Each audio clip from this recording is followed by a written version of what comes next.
ಕರ್ತನಾದ ಯೇಸು ಕ್ರಿಸ್ತರ ನಾಮದಲ್ಲಿ ಆತ್ಮೀಯರೆಲ್ಲರಿಗೂ ಹೃತ್ಪೂರ್ವಕ ವಂದನೆಗಳನ್ನು ತಿಳಿಸ್ತಾ ಇದ್ದೀನಿ. ಅಂಶದ ಹೆಸರು ಸುವಾರ್ತೆ ಅಂದರೇನು, ಅದನ್ನು ಹೇಗೆ ಪ್ರಕಟಿಸಬೇಕು ಅಂತ. ಇದು diploma in Bible theology second ಇಯರ್ಗೆ ಸಂಬಂಧಪಟ್ಟಂಥ ಅಂಶ. ಜನವರಿ ತಿಂಗಳಲ್ಲಿ ಪರೀಕ್ಷೆ ಬರೆಯೋರು ಸಿದ್ಧರಾಗಬೇಕು. ಓಕೆ, ಪ್ರಿಯರಾದ ದೇವರ ಮಕ್ಕಳಿರ, ಸುವಾರ್ತೆ ಅಂದರೆ ಏನು, ಅದನ್ನು ಹೇಗೆ ಪ್ರಕಟಿಸಬೇಕು ಅನ್ನೋದು ಕೆಲವರಿಗೆ ಗೊತ್ತಿರುತ್ತೆ, ಇನ್ನು ಕೆಲವರಿಗೆ ಗೊತ್ತಿರಲ್ಲ. ಆದರೆ ದೇವರ ಸೇವೆ ನಿಮಿತ್ತವಾಗಿ ಸಿದ್ಧರಾಗುವಂಥ ಸೇವಕರು, ನಾವು ದೇವರ ಸೇವೆ ಮಾಡಬೇಕು, ಸುವಾರ್ತೆ ಮಾಡಬೇಕು, ದೇವರ ಕೆಲಸದಲ್ಲಿ ಭಾಗಿಗಳಾಗಬೇಕು ಅಂದಾಗ ಖಂಡಿತವಾಗಿ ತಿಳಿದುಕೊಳ್ಬೇಕಾದಂಥ ಅಂಶ. ಪ್ರತಿ ಕ್ರೈಸ್ತರು ತಿಳಿದುಕೊಳ್ಬೇಕು, ಅದರ ಸೇವಕರು ಮಾತ್ರ ಖಂಡಿತವಾಗಿ ತಿಳಿದುಕೊಳ್ಬೇಕು. ಪ್ರಿಯರಾದ ದೇವ್ರ ಮಕ್ಕಳಿರ, ಸುವಾರ್ತೆಗೆ ಅರ್ಥ ಏನು? ಬಹಳ ಮಂದಿ ಹೇಳ್ತಾರೆ ಸುವಾರ್ತೆ ಅಂದರೆ ಶುಭವಾರ್ತೆ, ಒಳ್ಳೆ ವಾರ್ತೆ ಅಂತೇಳಿ. ಅಂದರೆ ಇದಕ್ಕೆ ಅರ್ಥ ಏನಪ್ಪ ಅಂತ ನೋಡುವಾಗ, ಅಪೊಸ್ತಲನಾಗಿರುವಂಥ ಪೌಲನು ಇದಕ್ಕೆ ಅರ್ಥವನ್ನು ತಿಳಿಸ್ಕೊಡ್ತಾನೆ. ಯೇಸು ಕ್ರಿಸ್ತರ ಮರಣ, ಯೇಸು ಕ್ರಿಸ್ತರ ಪುನರುತ್ಥಾನ, ಮರಣವನ್ನು ಸಮಾಧಿ ಮಾಡಲ್ಪಡುವುದನ್ನು ಮೂರನೇ ದಿನದಲ್ಲಿ ಎದ್ದು ಬರುವಂಥದ್ದು ಅಂದರೆ ಪುನರುತ್ಥಾನವನ್ನು, ಇದು ಸುವಾರ್ತೆ ಎಂದು ಹೇಳ್ತಾರೆ. ಆ ಮಾತನ್ನು ನಾವು ನೋಡಿ ಮುಂದಕ್ಕೆ ಹೋಗೋಣ. ಕೊರಿಂಥದವರಿಗೆ ಬರೆದ ಮೊದಲನೇ ಪತ್ರಿಕೆ 15ನೇ ಅಧ್ಯಾಯ 3ನೇ ವಚನ 4ನೇ ವಚನವನ್ನು ನೋಡೋಣ. ನಾನು ನಿಮಗೆ ತಿಳಿಸಿದ ಮೊದಲನೇ ಸಂಗತಿಯೊಳಗೆ ಒಂದು ಸಂಗತಿಯನ್ನು ನಿಮಗೆ ತಿಳಿಸಿಕೊಟ್ಟೆನು, ಅದು ನಾನು ಸಹ ಕಲಿತುಕೊಂಡಿದ್ದೇನೆ. ಅದೇನೆಂದರೆ, ಶಾಸ್ತ್ರದಲ್ಲಿ ಮುಂತಿಳಿಸಿರೋ ಪ್ರಕಾರ ಕ್ರಿಸ್ತನು ನಮ್ಮ ಪಾಪಗಳ ನಿವಾರಣೆಗಾಗಿ ಸತ್ತನು, ಉಣಲ್ಪಟ್ಟನು, ಶಾಸ್ತ್ರದ ಪ್ರಕಾರವೇ ಮೂರನೇ ದಿನದಲ್ಲಿ ಎಬ್ಬಿಸಲ್ಪಟ್ಟನು. ಅಂದರೆ ಏನು ಬರೆಯಲ್ಪಟ್ಟಿದೆ ಸುವಾರ್ತೆ ಅನ್ನುವಂಥ ಪದಕ್ಕೆ ಅರ್ಥ ಅಂತ ನೋಡುವಾಗ, ಶಾಸ್ತ್ರದಲ್ಲಿ ಬರೆಯಲ್ಪಟ್ಟಿರೋ ಪ್ರಕಾರ ಕ್ರಿಸ್ತನು ಸತ್ತನು, ಉಣಲ್ಪಟ್ಟನು, ಶಾಸ್ತ್ರದ ಪ್ರಕಾರ ಮೂರನೇ ದಿನದಲ್ಲಿ ಎಬ್ಬಿಸಲ್ಪಟ್ಟನು ಅಂತ ಇರುತ್ತೆ. ಅಂದರೆ ಶಾಸ್ತ್ರದ ಪ್ರಕಾರ ನಮ್ಮ ಪಾಪಗಳ ನಿವಾರಣೆಗಾಗಿ ಸತ್ತನು, ಸಮಾಧಿ ಮಾಡಲ್ಪಟ್ಟನು, ಶಾಸ್ತ್ರದ ಪ್ರಕಾರ ಮೂರನೇ ದಿನದಲ್ಲಿ ಎಬ್ಬಿಸಲ್ಪಟ್ಟನು ಅಂತ. ಅಂದರೆ ಈ ಹಳೆ ಒಡಂಬಡಿಕೆ ಇದೆಯಲ್ಲ, ಹಳೆ ಒಡಂಬಡಿಕೆಯಲ್ಲಿ ಬರೆಯಲ್ಪಟ್ಟ ಪ್ರಕಾರ ಅಂತ ಇರುತ್ತಾರೆ. ಶಾಸ್ತ್ರದ ಪ್ರಕಾರ ಅಂದರೆ ದೇವರು ಮುಂಚಿತವಾಗಿ ಹಳೆ ಒಡಂಬಡಿಕೆಯಲ್ಲಿ ಬರೆಸಿದ್ದಾರೆ.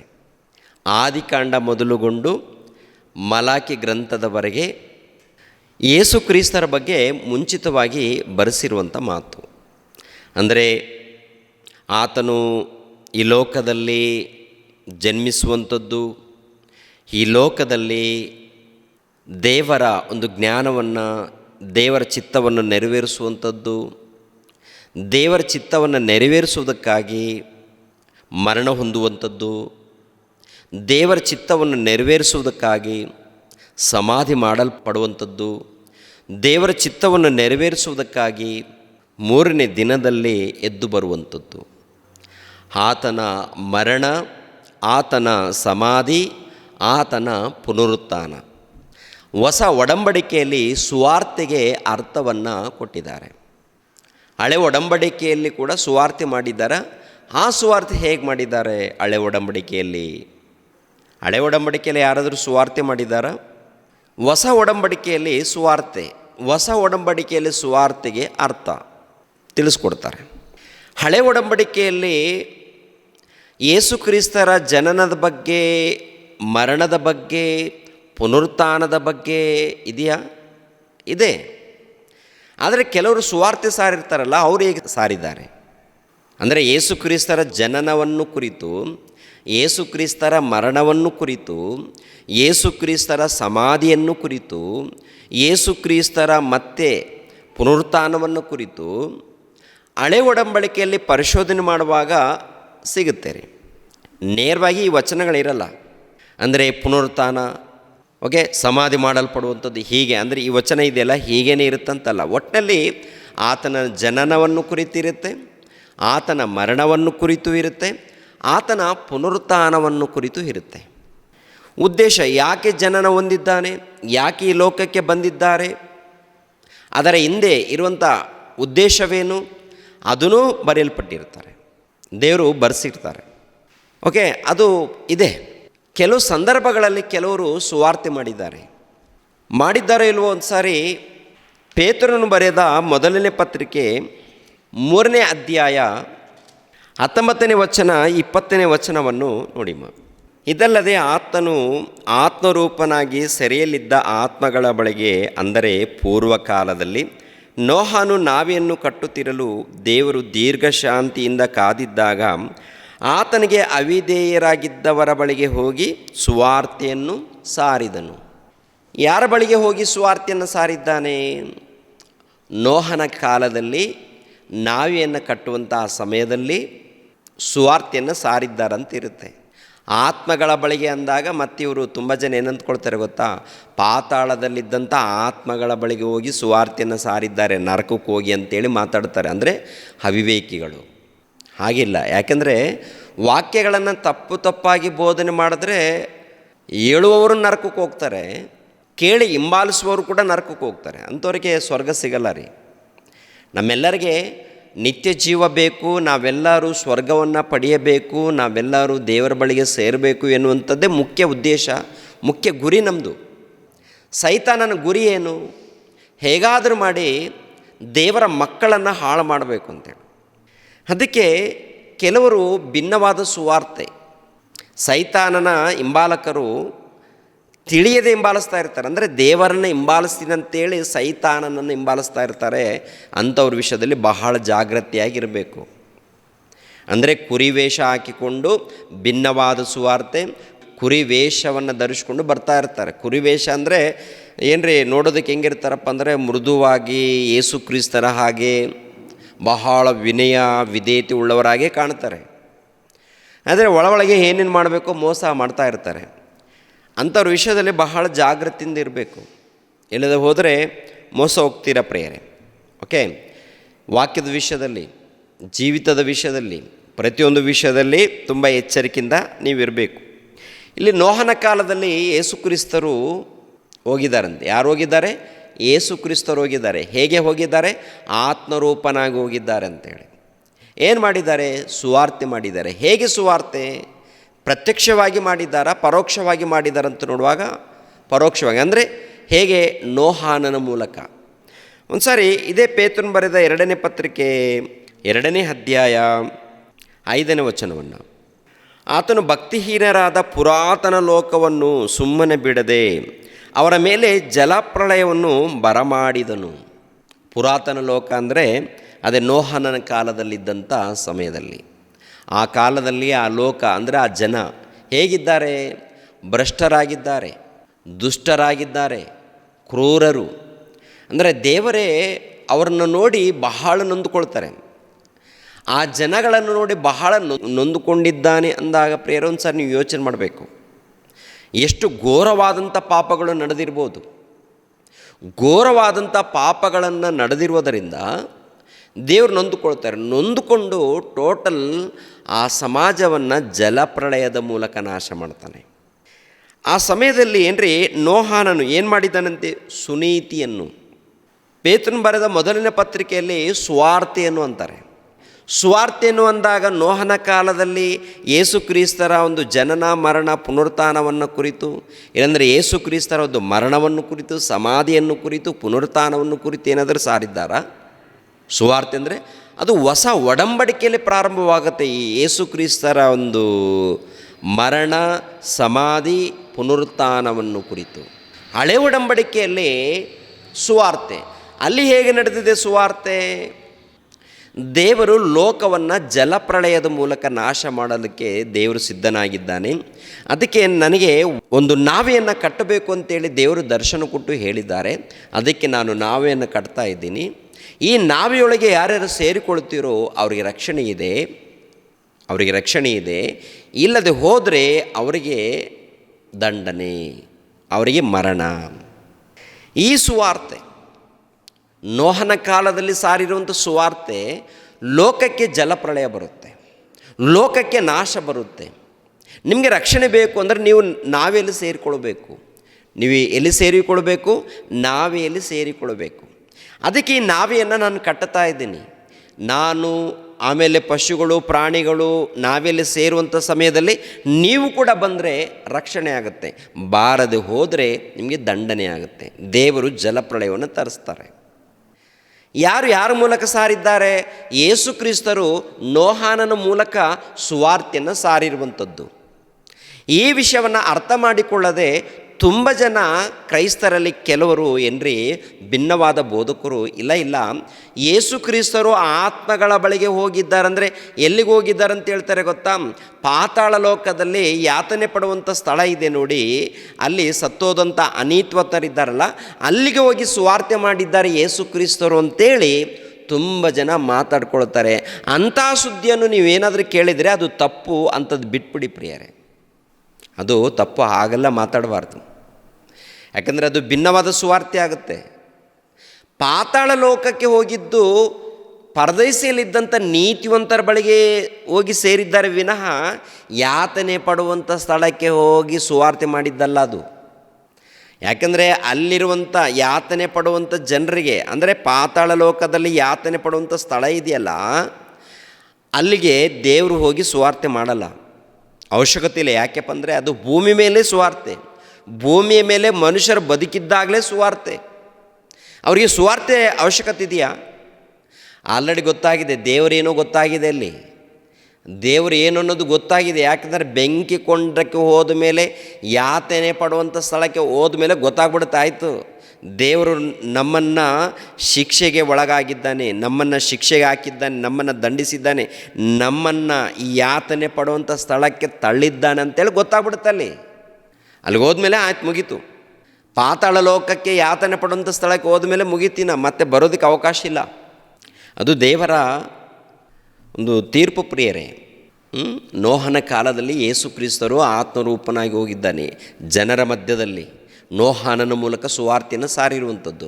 ಮತ್ತು ಅಲ್ಲಿ ಸುವಾರ್ತೆ ಹೇಗೆ ಸಾರಿದ್ದಾರೆ? ಹೊಸ ಒಡಂಬಡಿಕೆಯಲ್ಲಿ ಸುವಾರ್ತೆಗೆ ಅರ್ಥ ಹೇಳ್ತಾರೆ. ಅದು ಯೇಸು ಕ್ರಿಸ್ತರ ಮರಣ, ಶಿಲುಬೆ ಮರಣ, ಸಮಾಧಿ, ಪುನರುತ್ಥಾನ, ಹೌದಲ್ವ? ಹಳೆ ಒಡಂಬಡಿಕೆಯಲ್ಲಿ ಅಲ್ಲೆಲ್ಲಿ ಸುವಾರ್ತೆ ಅನ್ನೋದು ಇರುತ್ತೆ ರೀ. ಸುವಾರ್ತೆ ಎಂದು, ಶುಭವಾರ್ತೆ ಎಂದು, ನೀತಿ ವಾರ್ತೆ ಎಂದು, ದೇವರ ವಾರ್ತೆ ಎಂದು ಕೆಲವು ಕಡೆ ಇರುತ್ತೆ. ಅಲ್ಲೇನಪ್ಪ ಅಂದರೆ ನಿಮಗೆ ನಾಶ ಇದೆ, ನೀವು ಸರಿಪಡಿಸ್ಕೊಳ್ಬೇಕು, ಇಲ್ಲದೆ ಹೋದರೆ ದಂಡನೆಗೆ ಗುರಿ ಆಗ್ತೀರಾ, ನಿಮ್ಮ ಇಷ್ಟ. ಅಂದರೆ ದೇವರ ವಾರ್ತೆ, ದೇವರ ಮೂಲಕ ಬಂದಂಥ ವಾರ್ತೆ, ಎಚ್ಚರಿಕೆ ಮಾತುಗಳು. ಆ ಮಾತುಗಳನ್ನು ಕೇಳಿ ಇವ್ರು ಏನಾಗಬೇಕು? ಸರಿಪಡಿಸ್ಕೊಳ್ಬೇಕು. ನೋಹನ ಕಾಲದಲ್ಲಿ ಸರಿಪಡಿಸ್ಕೊಂಡ್ರ? ಇಲ್ಲ ರೀ.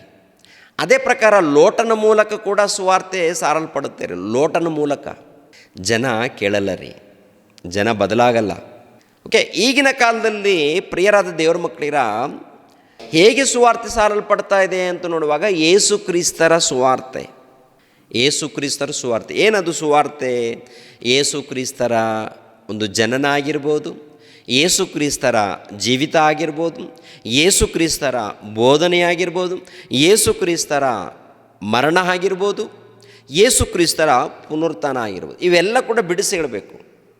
ಬಿಡಿಸಿ ಹೇಳುವಂಥ ಸಮಯದಲ್ಲಿ ಒಂದು ಮಾತು ಏನದು? ಅದೇ ಕೊರಿಂಥದವರಿಗೆ ಬರೆದ ಮೊದಲನೇ ಪತ್ರಿಕೆ 15ನೇ ಅಧ್ಯಾಯ 3ನೇ ವಚನದಲ್ಲಿ, ನಮ್ಮ ಪಾಪಗಳ ನಿವಾರಣೆಗಾಗಿ ಸತ್ತನು, ಉಣಲ್ಪಟ್ಟನು, ಶಾಸ್ತ್ರದ ಪ್ರಕಾರವೇ 3ನೇ ದಿನದಲ್ಲಿ ಎಬ್ಬಿಸಲ್ಪಟ್ಟನು. ನಮ್ಮ ಪಾಪಗಳ ನಿವಾರಣೆಗಾಗಿ ಅಂದರೆ, ಪಾಪಗಳ ನಿವಾರಣೆ, ಪಾಪ ಅಂದರೆ ಏನು? ರೋಗಗಳ ನಿವಾರಣೆಗಾಗಿ ಅಂದರೆ ಇದು ಬೇರೆ. ಎಂದು ತುಂಬ ಜನ ಏನಂದ್ಕೊಳ್ತಾರಂದರೆ, ಯೇಸು ಕ್ರಿಸ್ತರು ಈ ಲೋಕದಲ್ಲಿ ರೋಗ ನಿವಾರಣೆ ಮಾಡೋದಕ್ಕೆ ಬಂದಿದ್ದಾನೆ. ರೋಗ ನಿವಾರಣೆ ಅಲ್ಲ, ರೋಗ ನಿವಾರಣೆ ಅಲ್ಲ, ಪಾಪ ಎಂಬ ರೋಗ ನಿವಾರಣೆ. ನೋಡಿ, ಯೇಸು ಕ್ರಿಸ್ತರು ಬಂದಿರೋಂಥ ಪ್ರಾಮುಖ್ಯವಾದಂಥ ಉದ್ದೇಶ ಏನಪ್ಪ ಅಂತ ನೋಡುವಾಗ, ಪಾಪ ನಿವಾರಣೆ. ಈ ಲೋಕದಲ್ಲಿ ಅನೇಕ ರೋಗಗಳಿದೆ ರೀ. ಈಗಿನ ಕಾಲದಲ್ಲಿ ಎಷ್ಟು ರೋಗಗಳಿದೆ ಅಂತ ನೋಡುವಾಗ ಸುಮಾರು 7,000 ರೋಗಗಳಿದೆ ಅಂತ ಹೇಳ್ತಾರೆ. ಎಷ್ಟು ಸಾವಿರ ಇದೆಯಂತೆ? 7,000 ರೋಗಗಳು. ಇನ್ನೂ ಬಹಳ ರೋಗಗಳಿದೆ ಅಂತಲೂ ಹೇಳ್ತಾರೆ ಪ್ರಿಯರೇ. ಇವೆಲ್ಲ ಏನ್ರಿ ನರಗಳು, ಅಂದರೆ ನರಗಳಿಗೂ ಎಲುಬುಗಳಿಗೂ ಕಣಗಳಿಗೂ ಏನ್ರಿ ಒಳಗಡೆ ಎಲುಬುಗಳಿದೆಯಾ, ನರಗಳಿದೆಯಾ, ಕರುಳು ಇದೆಯಾ, ದೊಡ್ಡ ಕರುಳು, ಚಿಕ್ಕ ಕರುಳು, ಚರ್ಮ, ಆಮೇಲೆ ಏನೇನಿದೆ ಅವಯವಗಳು, ಎಲ್ಲ ವಿಧವಾಗಿ ಆಲೋಚನೆ ಮಾಡುವಾಗ ಪ್ರತಿಯೊಂದು ಅವಯವಗಳಿಗೆ ಒಂದೊಂದು ರೋಗ ಇದೆ. ಸುಮಾರು ಇಂಚುಮಿಂಚು 7,000 ರೋಗಗಳಿದೆ ಅಂತೇಳಿ ತಿಳಿಸ್ತಾರೆ. ಇನ್ನು ಹೊಸ ರೋಗಗಳು ಬರ್ತಾನೇ ಇದೆ. ಅಂಟು ರೋಗಗಳು ಬರ್ತಾ ಇದೆ, ಹೊಸ ರೋಗಗಳು ಬರ್ತಾ, ಇದು ಬೇರೆ, ಅಂದರೆ ಈ ರೋಗಗಳು ಬೇರೆ. ಇನ್ನೊಂದು ಭಯಂಕರವಾದಂಥ ರೋಗ ಇದೆ, ಪಾಪ ಎಂಬ ರೋಗ. ಏನ್ರಿ ಈ ಶರೀರಕ್ಕೆ ಸಂಬಂಧಪಟ್ಟಂಥ ರೋಗ ಇದೆಯಲ್ಲ, ಯಾವುದೇ ರೋಗ ಇರಲಿ ಅದಕ್ಕೆಲ್ಲ ನಿವಾರಣೆ ಆಗೋದಕ್ಕೆ ದೇವರು ಇಲ್ಲಿ ಮಾರ್ಗವನ್ನು ಕೊಟ್ಟಿದ್ದಾರೆ, ತೋರಿಸಿದ್ದಾರೆ. ಅಂದರೆ ಔಷಧಿ ಇದೆಯಲ್ಲೋ ಪ್ರಿಯರೇ? ಔಷಧಿ ಇದೆಯಾ? ಎಲ್ಲ ರೋಗಗಳಿಗೆ ಔಷಧಿ ಕೊಟ್ಟಿಲ್ವ ಹೇಳಿ? ಪ್ರತಿಯೊಂದು ರೋಗಗಳೇ, ಅಂದರೆ ವಿಧವಾದಂಥ ರೋಗಗಳು ಯಾವುದೇ ಇರ್ಬೋದು, ಎಲ್ಲ ರೋಗಗಳಿಗೆ ಔಷಧಿಯನ್ನು ಕೊಟ್ಟಿದ್ದಾರಾ ಇಲ್ವ ಅಂತ ನೋಡುವಾಗ ಏನ್ರಿ, ನಮ್ಮ ಮನೆ ಮುಂದೆ ಅಕ್ಕಪಕ್ಕದಲ್ಲಿ ನೋಡುವಾಗ ಅನೇಕ ಗಿಡಗಳಿರುತ್ತಾರೆ. ಆ ಗಿಡಗಳ ಮೂಲಕ ಕೂಡ ಅನೇಕ ಔಷಧಿ ಇದೆ ಎಂದು ವಿಜ್ಞಾನಿಗಳು ಪರಿಶೋಧನೆ ಮಾಡಿ ತಿಳಿಸ್ತಾ ಇದ್ದಾರೆ. ಈ ಗಿಡದಲ್ಲಿ ಇಂಥ ಔಷಧಿ ಇದೆ, ಈ ಗಿಡದಲ್ಲಿ ಇಂಥ ಔಷಧಿ ಇದೆ, ಈ ಎಲೆಗಳಲ್ಲಿ ಇಂಥ ಔಷಧಿ ಇದೆ, ಇಂಥ ಔಷಧಿ ಇದೆ, ಇಂಥ ಔಷಧಿ ಇದೆ, ಇದನ್ನು ತಿನ್ನಿ, ಅದನ್ನು ತಿನ್ನಿ, ಇದನ್ನು ತಿನ್ನಿ ಅಂತ. ಅಂದರೆ ವಿಧವಾದಂಥ ರೋಗಗಳಿಗೆ ನಿವಾರಣೆ ಮಾಡಿಕೊಳ್ಳೋದಕ್ಕೆ ಈ ಲೋಕದಲ್ಲಿ ಮಾರ್ಗ ಇದೆಯಾ ಇಲ್ವ ಅಂತ ನೋಡುವಾಗ ಮಾರ್ಗ ಇದೆ ರೀ. ಪಾಪ ಎಂಬ ರೋಗಕ್ಕೆ ಮಾರ್ಗ ಎಲ್ಲಿದೆ ರೀ ಈ ಲೋಕದಲ್ಲಿ? ಯಾರ ಬಳಿಯಲ್ಲಿ ಹೋಗ್ತೀರಾ ಪಾಪ ರೋಗ ನಿವಾರಣೆಗೋಸ್ಕರ? ಪಾಪವನ್ನು ನಿವಾರಣೆ ಮಾಡಬೇಕಾದ್ರೆ ಯಾರ ಬಳಿಗೆ ಹೋಗ್ತೀರಾ? ಎಲ್ಲರೂ ಪಾಪಾತ್ಮರೇ ಇದ್ದಾರೆ. ನೀವು ಎಲ್ಲಿಗೆ ಹೋದರೂ ಕೂಡ ಬೆಟ್ಟಕ್ಕೆ ಹೋಗ್ತೀರಾ, ಗುಡ್ಡಕ್ಕೆ ಹೋಗ್ತೀರಾ, ಪರ್ವತಕ್ಕೆ ಹೋಗ್ತೀರಾ, ಇನ್ನೊಂದು ಕಡೆ ಹೋಗ್ತೀರಾ, ಇವರು ಶ್ರೇಷ್ಠರು ಅವರು ಶ್ರೇಷ್ಠರು ಅಂತ ಹೇಳ್ಕೊಳ್ತೀರಾ. ಇವರು ಶ್ರೇಷ್ಠರು, ಇವರು ಉನ್ನತರು, ಇವರು ಪಂಡಿತರು. ಯಾರ ಬಳಿಗೆ ಹೋದರೂ ಕೂಡ ಇವನು ಪಾಪಿ, ಇವನು ಪಾಪಿ, ಇವನು ಪಾಪಿ, ಎಲ್ಲ ಪಾಪಾತ್ಮರೇ. ಈಗಿನ ಕಾಲದಲ್ಲಿ ಕೂಡ ನಾವು ವಿಶ್ವಕ್ಕೆ ಗುರುಗಳು ಅಂತ ಹೇಳ್ಕೊಳ್ತಾರೆ. ವಿಶ್ವಕ್ಕೆ ಗುರುಗಳ, ಇನ್ನೊಬ್ಬರ ರಕ್ತವನ್ನು ಕುಡಿಯುವಂಥ ಇವರು ವಿಶ್ವಕ್ಕೆ ಗುರುಗಳಾಗ್ತಾರಂತ. ಇವರು ವಿಶ್ವಕ್ಕೆ ಗುರುಗಳಾಗ್ತಾರ? ಅಲ್ಲ ರೀ, ಅಕ್ಕಪಕ್ಕದಲ್ಲಿದ್ದವರನ್ನೇ ತಿಂದು ರಕ್ತ ಕುಡಿಯುವಂಥ ಜಾತಿ, ರಕ್ತ ಕುಡಿಯುವಂಥವರು ತೋಳ ವೇಷಗಳನ್ನು ಹಾಕಿಕೊಂಡವರು ವಿಶ್ವಕ್ಕೆ ಗುರು ಆಗ್ತಾರ? ವಿಶ್ವದ ಗುರುಗಳಾಗ್ತಾರೆ ಇವರು? ಏನು ಗುರುಗಳಾಗ್ತಾರೆ? ನಮ್ಮ ದೇಶದಲ್ಲಿ ಪ್ರಧಾನ ಮಂತ್ರಿ ಅಂತೇಳಿ ಹೆಸರಿಟ್ಕೊಂಡಿದ್ದಾರೆ. ಅನೇಕ ಗಲಾಟೆಗಳೇ ನಡೀತಾ ಇದೆ, ಅನೇಕ ಗಲಾಟೆಗಳೇ ನಡೀತಾ ಇದೆ. ಸಮಾಧಾನ ಪಡಿಸುವಂಥ ಸಾಮರ್ಥ್ಯ ಇಲ್ಲ ಈತನಿಗೆ. ಅನೇಕ ಸಮಸ್ಯೆಗಳು ಯಾವಾಗ ಅಧಿಕಾರಕ್ಕೆ ಬಂದಿದ್ದಾರೋ ಅವಾಗಲಿಂದ ಎಲ್ಲೋ ಒಂದು ಸಮಸ್ಯೆಗಳನ್ನು ಇಡ್ತಾ ಇದ್ದಾರೆ. ಸಮಸ್ಯೆಗಳು ಬಂದಾಗ ಏನು ಸಾಧನೆ? ಮೌನ. ಏನು ಮೌನ ಇದು? ದೊಡ್ಡ ಪಂಡಿತ ಅಂದ್ಕೊಂಡಿದ್ದಾರೆ. ಅನೇಕ ಸಮಸ್ಯೆಗಳು ಬಂದಾಗ, ಮಕ್ಕಳ ಮಧ್ಯದಲ್ಲಿ ಸಮಸ್ಯೆಗಳಿದ್ದಾಗ ಅದನ್ನು ಸರಿಪಡಿಸುವವನೇ ತಂದೆ ಆಗ್ತಾನೆ. ಏನ್ರಿ, ಈ ರಾಜಕೀಯ ನಾಯಕರು ನೋಡಬೇಕು, ಅಮಾಯಕರ ರಕ್ತವನ್ನು ಕುಡಿತಾ ಇರ್ತಾರೆ ಪ್ರಿಯರೇ. ಬರೀ ಜಗಳ, ಬರೀ ಗುದ್ದಾಟಗಳು. ಹಾಗೆ ಮಾಡ್ತೀವಿ, ಹೀಗೆ ಮಾಡ್ತೀವಿ, ಏನು ಮಾಡ್ತಾರೆ ಇವರು? ಅದಕ್ಕೆ ಎಲ್ಲರನ್ನು ನೀವು ಪರಿಶೋಧನೆ ಮಾಡಿ ಪ್ರಿಯರಾದ ದೇವ್ರ ಮಕ್ಕಳಿರ, ಪಾಪಾತ್ಮರು, ಒಳ್ಳೆಯವನೇ ಅವನಿಲ್ಲ. ದೇವ್ರು ಹೇಳ್ತಾರೆ, ಸೃಷ್ಟಿ ಮಾಡಿರುವಂಥ ಸೃಷ್ಟಿಕರ್ತನಾದಂಥ ಪರಮಾತ್ಮನ ಹೇಳುವಂಥ ಮಾತೇನು ಗೊತ್ತಾ? ಮನುಷ್ಯನ ಯಾವನು ಕೂಡ ಒಳ್ಳೆಯವನಿಲ್ಲ. ಈ ಲೋಕದಲ್ಲಿ ಪಂಡಿತ ಅಂತ ಹೇಳ್ಕೊಳ್ತಾನೆ, ಈ ಲೋಕದಲ್ಲಿ ಬುದ್ಧಿವಂತನೇ ಅಂತ ಹೇಳ್ಕೊಳ್ತಾನೆ, ಈ ಲೋಕದಲ್ಲಿ ಗುರು ಅಂತ ಹೇಳ್ಕೊಳ್ತಾನೆ, ಈ ಲೋಕದಲ್ಲಿ ಜ್ಞಾನಿ ಅಂತ ಹೇಳ್ಕೊಳ್ತಾನೆ. ಇವರೆಲ್ಲರೂ ಕೂಡ ಕಳ್ಳರು ಅಂತೇಳಿ ದೇವ್ರು ಹೇಳ್ತಾನೆ. ಎಲ್ಲರೂ ಯಾರೇ ಆಗಿರ್ಬೋದು. ಹೌದಾ? ಹೌದು ಬ್ರದರ್, ಖಂಡಿತ. ಬೇಕಾದರೆ ಪರಿಶೋಧನೆ ಮಾಡಿ. ಯಾರನ್ನ ಪರಿಶೋಧನೆ ಮಾಡ್ತೀರಾ? ಯಾರನ್ನ ತೋರಿಸ್ತೀರ? ಇವರು ಒಳ್ಳೆ ಭಕ್ತರು, ಇವರು ಒಳ್ಳೆಯವರಪ್ಪ, ಇವರು ಪರಿಶುದ್ಧರಾಗಿದ್ದಾರಪ್ಪ, ಸಮಾಜಗೋಸ್ಕರ ಪ್ರಾಣ ಕೊಟ್ಟಿದ್ದಾರಪ್ಪ, ಇವರು ಒಳ್ಳೆಯವರಂತೇಳಿ. ಎಲ್ಲೋ ಇಲ್ಲೊಬ್ರು ಒಳ್ಳೆಯವ್ರು ಕಾಣ್ತಾರೆ. ಅಂಥವ್ರ ಬಗ್ಗೆ ನಾನು ಹೇಳ್ತಾ ಇಲ್ಲ. ಎಲ್ಲೋ ಇಲ್ಲೊಬ್ರು ಮಾತ್ರ. ಹೆಚ್ಚಾಗಿ ಸಮಾಜದ ಅಮಾಯಕರ ರಕ್ತವನ್ನು ಕುಡಿಯುವಂಥ ಕುರಿ ವೇಷಗಳನ್ನು ಹಾಕಿಕೊಂಡಂಥ ತೋಳಗಳನ್ನೇ ನೋಡ್ತೀವಿ ನಾವು. ಅಂದರೆ ಪ್ರಿಯರಾದ ದೇವ್ರ ಮಕ್ಕಳಿರ, ಆಲೋಚನೆ ಮಾಡಿ. ಈ ಲೋಕದಲ್ಲಿ ಅಮಾಯಕರನ್ನ ಕಾಪಾಡುವಂಥವ್ರು ಯಾರಿಲ್ಲ ರೀ. ಎಲ್ಲರೂ ಎಲ್ಲೋ ಒಂದು ಕಡೆ ತಪ್ಪು ಮಾಡಿದವರೇ, ಪಾಪ ಮಾಡಿದವರೇ. ಮತ್ತು ಯಾರಿದ್ದಾರೆ ಪಾಪಗಳನ್ನು ನಿವಾರಣೆ ಮಾಡೋರು? ಯಾರಿದ್ದಾರೆ? ದೇವರು ಮಾತ್ರ ಪರಿಶುದ್ಧನು. ಆ ತಂದೆಯಾದ ದೇವರು ತನ್ನ ಪ್ರಿಯ ಕುಮಾರನನ್ನು ಈ ಲೋಕಕ್ಕೆ ಕಳಿಸ್ಕೊಡ್ತಾನೆ. ಈ ಲೋಕ ನೋಡುವಾಗ ಪಾಪದ ಲೋಕ, ಪಾಪದಲ್ಲಿ ತುಂಬಿ ತುಳುಕುವಂಥ ಲೋಕ. ಇಂಥ ಲೋಕದಲ್ಲಿ ಏನ್ರಿ ಮಹಾಪರಿಶುದ್ಧನು ಜನ್ಮಿಸ್ತಾನೆ. ಪಾಪದ ಲೋಕದಲ್ಲಿ ಈ ಲೋಕ ಪಾಪದಲ್ಲಿ ತುಂಬಿ ತುಳುಕುತ್ತಾ ಇದೆ. ಆದರೆ ಪಾಪ ಮಾಡಿಲ್ಲ ರೀ ಆತ. ನನ್ನಂಥ ಶರೀರ, ನಿನ್ನಂಥ ಶರೀರ, ನಮ್ಮಂಥ ಶರೀರವನ್ನು ಧರಿಸ್ಕೊಂಡು ಯಾವ ಪಾಪ ಮಾಡದಾತನು, ಯಾವ ತಪ್ಪು ಮಾಡದಾತನು, ಶಕಪುರುಷನು, ಯುಗಪುರುಷನು. ಅಂಥ ಶಕಪುರುಷನ ಮೇಲೆ, ಯುಗಪುರುಷನ ಮೇಲೆ ಅನೇಕ ಮಂದಿ ಕಳ್ಳರು ತಪ್ಪುಗಳನ್ನು ಹೊರಿಸ್ತಾ ಇರ್ತಾರೆ. ಇವರ ದೊಡ್ಡ ಕಳ್ಳ, ಇವನು ದೊಡ್ಡ ಪಾಪವನ್ನು ಮಾಡ್ತಾರೆ. ಚಕ್ರವರ್ತಿ ಸೂಲಿಬೆಲೆ ಇದ್ದಾನಲ್ಲ, ಚಕ್ರವರ್ತಿ ಸೂಲಿಬೆಲೆ ಯಾವಾಗ ಬಂದರೂ ಕೂಡ ಕ್ರೈಸ್ತರ ಮೇಲೆ ಬರ್ತಾ ಇರ್ತಾನೆ. ದೊಡ್ಡ ಪಂಡಿತ ಅಂತೇಳಿ. ಏನಾದರೂ ಬೈಬಲ್ ಜ್ಞಾನ ಗೊತ್ತಿದೆಯಾ? ಯಾರೋ ಒಬ್ಬರು ಕ್ರೈಸ್ತರಲ್ಲಿ ಏನೋ ಅನ್ಯಾಯ ಮಾಡಿದ್ದಾರಂತೆ, ಎಲ್ಲರನ್ನೂ ಸೇರಿಸ್ಬಿಡ್ತೀಯಾ? ನಿನ್ನ ಸಮಾಜದಲ್ಲಿ ಇಲ್ವಾ? ನಿನ್ನ ಸಮಾಜದಲ್ಲಿ ಮೋಸ ಮಾಡೋರು ಇಲ್ವಾ? ನೀನು ಯಾರ ಬಗ್ಗೆ ಮಾತಾಡ್ತಾ ಇದೆಯೋ, ನನ್ನ ಗುರು, ನನ್ನ ದೇಶದ ಗುರು ಅಂತೇಳಿ ಅವ್ರ ಮೂಲಕನೇ ಸಮಾಜ ಅನ್ಯಾಯವಾಗಿ ಹೋಗ್ತಾ ಇದೆಯಲ್ಲ, ಗೊತ್ತಾಗ್ತಾ ಇಲ್ವಾ? ನಿನ್ನ ಗುರು ಏನು ಮಾಡ್ಕೊಂಡಿದ್ರು ಪರವಾಗಿಲ್ವಾ? ನಿನ್ನ ಪಕ್ಷ, ನಿನ್ನ ಗುರು ಅಂತೇಳಿ ಪಕ್ಷಪಾತನ.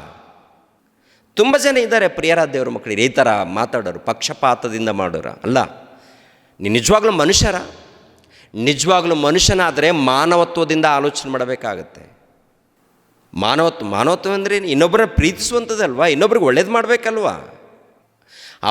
ಇವರನ್ನು ಜಗಳ ಹಚ್ಚೋದು, ಅವ್ರ ಮಧ್ಯದಲ್ಲಿ ಜಗಳ ಹಚ್ಚೋದು, ಜಾತಿ, ಕುಲ, ಮತ, ನಾವೇ ಶ್ರೇಷ್ಠ, ಏನು ಶ್ರೇಷ್ಠ?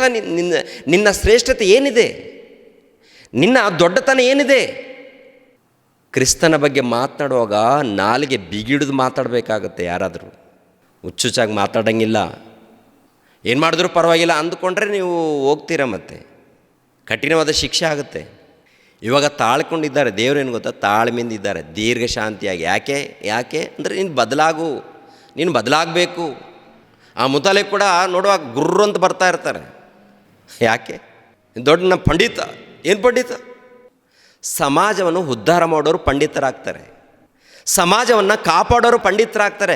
ಗಲಾಟೆಗಳನ್ನು ಉಂಟು ಮಾಡೋರು ಪಂಡಿತರಾಗಲ್ಲ, ಕ್ರೂರರಾಗ್ತಾರೆ. ಸಮಾಜವನ್ನು ಕಾಪಾಡುವವರು, ಸಮಾಜವನ್ನು ಉದ್ಧಾರ ಮಾಡುವವರು, ಒಳ್ಳೆಯ ಮಾರ್ಗದಲ್ಲಿ ನಡೆಸುವವರು ಪಂಡಿತರಾಗ್ತಾರೆ ರೀ. ದೊಡ್ಡದಾಗಿ ಹೆಸರಿಟ್ಕೊಂಡು ಏನೋ ಉದ್ಧಾರ, ಏನೋ ಮಾಡ್ತೀನಿ, ಸಮಾಜ ಸೇವಕರ, ಸಮಾಜ ಘಾತಕರ. ಅನೇಕ ಮಂದಿ ಘಾತಕರಿದ್ದಾರೆ ಈ ಲೋಕದಲ್ಲಿ. ಪರಿಶುದ್ಧನಂತೂ ನೋಡುವಾಗ ಏಕೈಕ ವ್ಯಕ್ತಿ ಪ್ರಪಂಚ ಇತಿಹಾಸದಲ್ಲಿ ಹುಡುಕಿದರೆ ಒಬ್ಬರು ಸಿಗ್ತಾರೆ. ಅವರೇ ಶಕಪುರುಷನಾಗಿರುವಂಥ ಯೇಸು ಕ್ರಿಸ್ತರು. ಎಲ್ಲ ಇತಿಹಾಸವನ್ನು ಪರಿಶೋಧನೆ ಮಾಡುವಾಗ ಒಂದು ವೇಳೆ ಸ್ವಲ್ಪ ಮಟ್ಟಿಗೆ ಒಳ್ಳೆತನ ಇರ್ಬೋದು. ಸಂಪೂರ್ಣ ಪರಿಶುದ್ಧತೆ ನೋಡುವಾಗ ಅದು ಯೇಸು ಕ್ರಿಸ್ತರಲ್ಲಿ ಮಾತ್ರ ನೋಡ್ತೀವಿ. ಪರಿಶುದ್ಧನು ಪರಿಶುದ್ಧವಾದಂಥ ರಕ್ತವನ್ನು ಸುರಿಸಿ ಲೋಕಕ್ಕೆ ಮೋಕ್ಷವನ್ನು ಕಲ್ಪಿಸಿಕೊಡ್ತಾನೆ. ಪಾಪಗಳ ನಿವಾರಣೆ ಆಗಬೇಕಾದ್ರೆ ಪ್ರಿಯರಾದ ದೇವರ ಮಕ್ಕಳಿರ ಅದು ಕ್ರಿಸ್ತನ ಮೂಲಕ ಮಾತ್ರ. ಪಾಪಗಳ ನಿವಾರಣೆಗಾಗಿ ಸತ್ತನು. ಇದು ಕ್ರಿಸ್ತಪೂರ್ವದಲ್ಲಿ ಅನೇಕ ವಚನಗಳಿರುತ್ತೆ ಪ್ರಿಯರೇ. ಒಂದು ಸಾರಿ ಯೆಶಾಯನ ಗ್ರಂಥ 53ನೇ ಅಧ್ಯಾಯ 5ನೇ ವಚನ 6ನೇ ವಚನವನ್ನು, ನಮ್ಮ ದ್ರೋಹಗಳ ದೆಸೆಯಿಂದ ಅವನಿಗೆ ಗಾಯವಾಯಿತು, ನಮ್ಮ ಅಪರಾಧಗಳ ನಿಮಿತ್ತ ಆತನು ಜಜ್ಜಲ್ಪಟ್ಟನು, ನಮಗೆ ಸುಕ್ಷೇಮವನ್ನುಂಟು ಮಾಡುವ ದಂಡನೆಯನ್ನು ಆತನು ಅನುಭವಿಸಿದನು, ಆತನ ಬಾಸುಂಡೆಗಳಿಂದ ನಮಗೆ ಗುಣವಾಯಿತು, ನಾವೆಲ್ಲರೂ ಕುರಿಗಳಂತೆ ದಾರಿ ತಪ್ಪಿ ತೊಳಲುತ್ತಿದ್ದೆವು, ಪ್ರತಿಯೊಬ್ಬನು ತನ್ನ ದಾರಿಯನ್ನು ಹಿಡಿಯುತ್ತಿದ್ದನು, ನಮ್ಮೆಲ್ಲರ ದೋಷ ಫಲವನ್ನು ಯೆಹೋವನು ಆತನ ಮೇಲೆ ಹಾಕಿದನು. ನಮ್ಮೆಲ್ಲರ ದೋಷಫಲ ಅಂದರೆ ಎಲ್ಲರೂ ಮಾಡಿರುವಂಥ ತಪ್ಪುಗಳಿದೆಯಲ್ಲ, ಪಾಪಗಳಿದೆಯಲ್ಲ, ಈ ಪಾಪಗಳೇ ಏನಪ್ಪ ಅಂದರೆ ಒಂದೇ ದಾರಿ, ಮರಣ. ಯಾವನು ಪಾಪ ಮಾಡಿದ್ದಾನೋ, ಯಾರು ಪಾಪಗಳನ್ನು ಮಾಡಿದ್ದಾರೋ, ಯಾರು ಲಂಚ ತಗೊಂಡಿದ್ದಾರೋ, ಯಾರು ಮೋಸ ಮಾಡಿದ್ದಾರೋ, ಅಮಾಯಕ ರಕ್ತವನ್ನು ಯಾರು ಕುಡಿದಿದ್ದಾರೋ, ತಿಂದಿದ್ದಾರೋ ಅವರೆಲ್ಲರಿಗೆ ಮರಣದಂಡನೆ. ಈ ಕಾನೂನು ಮೂಲಕ ತಪ್ಪಿಸ್ಕೊಳ್ಬೋದು. ಇವು ಕೆಲವು ಚಿಲ್ಲರೆ ಸಂಸ್ಥೆಗಳಿದೆ ರೀ, ರಕ್ತವನ್ನು ಕುಡಿಯುವಂಥ ಸಂಸ್ಥೆಗಳು, ಜನರ ಮಧ್ಯದಲ್ಲಿ ಗಲಾಟೆಗಳನ್ನು ಉಂಟು ಮಾಡುವಂಥ ಸಂಸ್ಥೆಗಳು ಏನ್ರಿ. ದೇವರು ಮಾತ್ರ ಬಿಡಲ್ಲ ರೀ. ಬದಲಾಗೋದಕ್ಕೆ ಜನಕ್ಕೆ ಅವಕಾಶ ಕೊಟ್ಟಿದ್ದಾನೆ ದೇವರು. ಪ್ರತಿಯೊಬ್ಬರಿಗೆ ದಂಡನೆ ಆಗುತ್ತೆ. ನ್ಯಾಯವಾಗಿ ನೋಡುವಾಗ ಪ್ರಿಯರಾದ ದೇವರ ಮಕ್ಕಳಿರ, ಯಾರ್ಯಾರು ತಪ್ಪು ಮಾಡಿದ್ದಾರೋ, ಯಾರ್ಯಾರು ಪಾಪ ಮಾಡಿದ್ದಾರೋ, ಯಾರ್ಯಾರು ದೋಚಿಕೊಂಡಿದ್ದಾರೋ, ಯಾರ್ಯಾರು ಅಪರಾಧ ಮಾಡಿದ್ದಾರೋ ಅವರೆಲ್ಲರಿಗೆ ದಂಡನೆ ಇದೆ ರೀ. ಆದರೆ ದೇವರು ಪ್ರೀತಿಸಿ ಏನು ಮಾಡಿದ್ದಾರೆ ಗೊತ್ತಾ? ತನ್ನ ಪ್ರಿಯ ಕುಮಾರನನ್ನು ಈ ಲೋಕಕ್ಕೆ ಕಳಿಸಿಕೊಟ್ಟು, ಹೋಗು ಮಗನೇ ನನ್ನ ಬಗ್ಗೆ ತಿಳಿಸ್ಕೊಡು, ಯಾರು ಬದಲಾಗ್ತಾರೋ ಅವರಿಗೆ ಪಾಪ ಕ್ಷಮಾಪಣೆ ಸಿಗುತ್ತೆ, ಪಾಪಗಳು ನಿವಾರಣೆ ಆಗುತ್ತೆ. ಬದಲಾದವರಿಗೆ ಹೋಗು, ಲೋಕಕ್ಕೆ ಹೋಗು, ಸುವಾರ್ತೆ ಮಾಡು, ಇವರೆಲ್ಲರ ದಂಡನೆಯನ್ನು ನಿನ್ನ ಮೇಲೆ ಹಾಕ್ತೀನಿ, ನೀನು ಅನುಭವಿಸು ಇವರೆಲ್ಲರಿಗೋಸ್ಕರ. ಯಾಕಂದರೆ ಇವರೆಲ್ಲರೂ ನೋಡಿದ್ರೆ ಯಾರು ಕೂಡ ಪರಲೋಕಕ್ಕೆ ಬರೋ ಸ್ಥಿತಿಯಲ್ಲಿ ಯಾರು ಒಬ್ಬನೂ ಇಲ್ಲ. ಸತ್ತರೆ ಇವರು ಯಾರು ಕೂಡ ನನ್ನ ಬಳಿಗೆ ಬರುವಂಥ ಯೋಗ್ಯತೆ ಯಾರಿಗೂ ಇಲ್ಲ.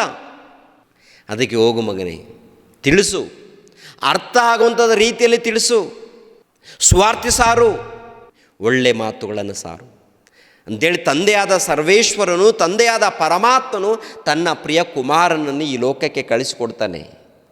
ಜ್ಞಾನವನ್ನು ಸಾರು ಅಂತೇಳಿ, ಪಾಪ ನಿವಾರಣೆಗಾಗಿ ಮರಣ ಹೊಂದುವಂತೇಳಿ. ನ್ಯಾಯವಾಗಿ ನೋಡುವಾಗ ಪ್ರತಿಯೊಬ್ಬನಿಗೆ ದಂಡನೆ ಆಗಬೇಕು.